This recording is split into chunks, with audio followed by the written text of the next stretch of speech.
Welcome students, welcome to Manabadi videos. ఒక 1 year నుంచి మీరు పడిన హార్డ్ వర్క్కి ఈరోజు ఎండ్ కార్డ్ పడనుంది. సో ఈరోజు మనకు కాలేజ్ అలాట్మెంట్ లెటర్ ఈఏపీ సెట్కి సంబంధించి రిలీజ్ కానుంది.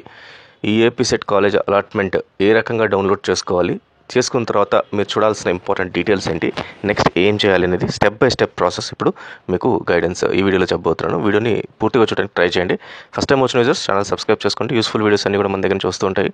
ఆఫ్టర్ కౌన్సిలింగ్ తర్వాత కూడా మీరు జాయిన్ అయిన తర్వాత తీసుకోవాల్సిన ప్రికాషన్స్ వాటి గురించి కూడా మనం వీడియోలో డిస్కస్ చేస్తుంటాము. అలాగే ఇంపార్టెంట్ డాక్యుమెంట్స్ కొన్ని టెలిగ్రామ్ ఛానల్లో పెట్టున్నాను, జాయిన్ అవ్వండి, డౌన్లోడ్ చేసుకోండి. మొబైల్ యాప్కి సంబంధించి ఒక లింక్ ఇచ్చినాను, దాన్ని కూడా ఇన్స్టాల్ చేసుకోండి. దాని ద్వారా మీకు ఏదైనా కూడా అలర్ట్స్ ఏదైనా వస్తే, ఇన్ఫర్మేషన్ ఏదన్నా కూడా నేను త్రూ అలర్ట్స్ ద్వారా పంపించడం జరుగుతుంది. ఫైన్ స్టూడెంట్స్, మామూలుగా ఈఏపీ సెట్ కౌన్సిలింగ్ ఏదైతే వెబ్సైట్ మీరు అటెండ్ అయ్యారో అదే వెబ్సైట్కి వెళ్ళండి. మళ్ళీ అక్కడ మీకు కింద ఫామ్స్ అని చెప్పేసి ఇక్కడ మీకు లెఫ్ట్ సైడ్ ఉంటుంది ఫామ్స్ అని చెప్పేసి.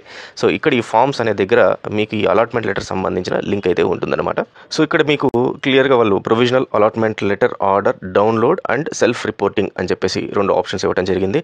సో ఈ ప్రొవిజనల్ అలాట్మెంట్ లెటర్ అని ఏదైతే ఉందో దానిపైన అయితే క్లిక్ చేయండి. వన్స్ అది క్లిక్ చేసిన తర్వాత ఈ రకంగా మీకు allotment order and self reporting అని ఉంటుంది. మీ కౌన్సిలింగ్ హాల్ టికెట్ నెంబర్ ఏదైతే ఉంటుందో హాల్ టికెట్ నెంబర్ ఇవ్వండి, అండ్ డేట్ ఆఫ్ బర్త్ ఏదైతే ఉంటుందో డేట్ ఆఫ్ బర్త్ ఇవ్వండి, అండ్ సబ్మిట్ పైన క్లిక్ చేయండి. సబ్మిట్ పైన క్లిక్ చేసి download allotment letter in PDF అని చెప్పి ఇక్కడ ఒక బటన్ ఉంటుంది, దీన్ని మీరు క్లిక్ చేయాల్సి ఉంటుంది అనమాట.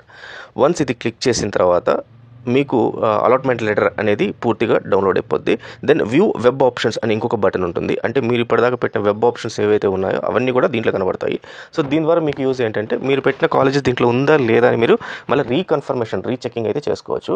అండ్ ఫైనల్గా సెల్ఫ్ రిపోర్టింగ్ అనే బటన్ ఉంటుంది.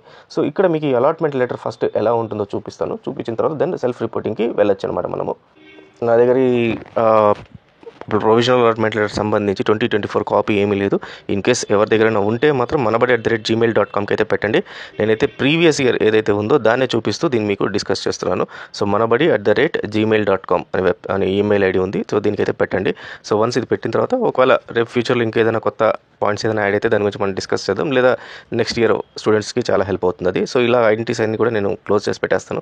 మీకు ఎటువంటి బస్సులో మీ ఐడెంటిటీస్ ఎక్కడ కనపడవు. సో మీ hall ticket number, candidate name, gender, region ఉంటాయి, rank, father name, caste, fee reimbursement ఉందా లేదా అని చెప్పేసి క్లియర్గా ఇక్కడ జరుగుతుంది. దాని ప్రొవిజనల్ అలాట్మెంట్ లెటర్లో మీకు కింద మీకు ఎంతైతే రియంబర్స్మెంట్ వస్తుందా రాదా, ఫీ ఎంత కట్టాలి అనే డీటెయిల్స్ అని కూడా కింద ఇవ్వడం జరుగుతుంది. దీనికి సంబంధించి నెక్స్ట్ పూర్తి వీడియో నేను ఇంతకుముందు చేస్తున్నాను, ఒకసారి నా ఆర్చిలో వెళ్ళి చెక్ చేయండి, లేదా డిస్క్రిప్షన్లోకి వెళ్తే మీకు లింక్ అయితే ఉంటుంది, ఒకసారి దాని అయితే ఓపెన్ చేసుకొని చూసుకోండి. సో ఇది provisional allotment letter. Now self reporting గురించి చూద్దాము. సో సెల్ఫ్ రిపోర్టింగ్ అనేది ఖచ్చితంగా ఇవ్వాలి. మీరు సెల్ఫ్ రిపోర్టింగ్ అనేది క్లిక్ చేసిన తర్వాత నేను ఇంట్రెస్టెడ్ అని చెప్పేసి అక్కడ కింద ఒక బటన్ ఉంటుంది, yes I'm interested to join this college అని చెప్పేసి మీరు ఆ సెల్ఫ్ రిపోర్టింగ్ అనేది ఇస్తే అప్పుడు ఆటోమేటిక్గా మీకు అది సబ్మిట్ అని క్లిక్ చేసిన తర్వాత అప్పుడు ఈ కాలేజ్లో మీకు సీట్ అనేది కన్ఫర్మ్ అయితే అవుతుంది. సెల్ఫ్ రిపోర్టింగ్ మీకు ఎందుకు కొంతమంది చేసుకోరు, కొంతమంది చేసుకుంటారు. సెల్ఫ్ రిపోర్టింగ్ ఎందుకు చేసుకోరంటే ఇన్ కేస్ మీరు సెల్ఫ్ రిపోర్టింగ్ చేసుకోకుండా అంటే నాకు ఈ కాలేజ్ అసలు కంప్లీట్గా ఇంట్రెస్ట్ లేదు, నేను చెయ్యను అని చెప్పేసి కొంతమంది అంటూ ఉంటారు.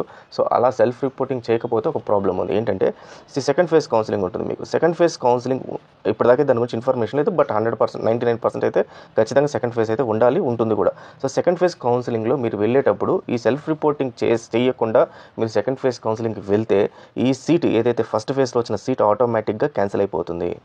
సెకండ్ ఫేజ్ కౌన్సిలింగ్లో మీరు వెళ్ళి చూస్తారు, మీకు కొన్ని కాలేజెస్ నచ్చవు, నాకు వద్దు ఈ సెకండ్ ఫేజ్ కౌన్సిలింగ్, నేను ఫస్ట్ ఫేజ్ కౌన్సిలింగ్ మళ్ళీ వస్తాను అంటే ఆల్రెడీ క్యాన్సిల్ అయిపోయింది కాబట్టి సెల్ఫ్ రిపోర్టింగ్ చేయలేదు కాబట్టి మీకు కాలేజీలో సీట్ అయితే రాదు. సో ఖచ్చితంగా సెల్ఫ్ రిపోర్టింగ్ అనేది మీరు చేసి పెట్టుకొని ఉండండి. సెల్ఫ్ రిపోర్టింగ్ చేసుకుంటే మీకు ఆ సీటు మీకు ఖచ్చితంగా పక్కా అని చెప్పేసి ఒక ఇన్ఫర్మేషన్ అనమాట. సో సెకండ్ ఫేజ్ వచ్చిన తర్వాత మీరు కానీ ఇన్ కేస్ సెకండ్ ఫేజ్లో మళ్ళీ మీకు కాలేజ్ సీట్ అలొకేట్ అయితే ఈ ఫస్ట్ ఫేజ్లో ఉన్న కాలేజ్ ఏదైతే ఉందో అది ఆటోమేటిక్గా క్యాన్సిల్ అయిపోతుంది. మీరు సెకండ్ ఫేజ్ అటెండ్ అయ్యి ఆప్షన్స్ పెడితేనే ఆటోమేటిక్గా ఫస్ట్ ఫేజ్లో ఉన్న సీట్ అయితే క్యాన్సిల్ అయిపోద్ది. కాబట్టి సెల్ఫ్ రిపోర్టింగ్ సెల్ఫ్ రిపోర్టింగ్ అయితే ప్రతి ఒక్కరు చేయాలి. ఆ పాయింట్ అయితే గుర్తుపెట్టుకోండి. సో వన్స్ సెల్ఫ్ రిపోర్టింగ్ అయిపోయిన తర్వాత మీకు జాయినింగ్ రిపోర్ట్ అని చెప్పి ఇవ్వడం జరుగుతుంది. సో ఆ జాయినింగ్ రిపోర్ట్ తీసుకొని మీరు కాలేజ్కి వెళ్ళాల్సి ఉంటుంది, అడ్మిషన్ అయితే తీసుకోవాల్సి ఉంటుంది. సో ఇది end to end process. So in case దీంట్లో ఏదైనా మీకు డౌట్స్ వస్తే ఖచ్చితంగా కామెంట్స్ పెట్టండి, దానికి సంబంధించి వీడియో కానీ లేకపోతే రిప్లై కానీ ఇవ్వడానికి అయితే ట్రై అయితే చేస్తాం. So all the best students, thank you very much.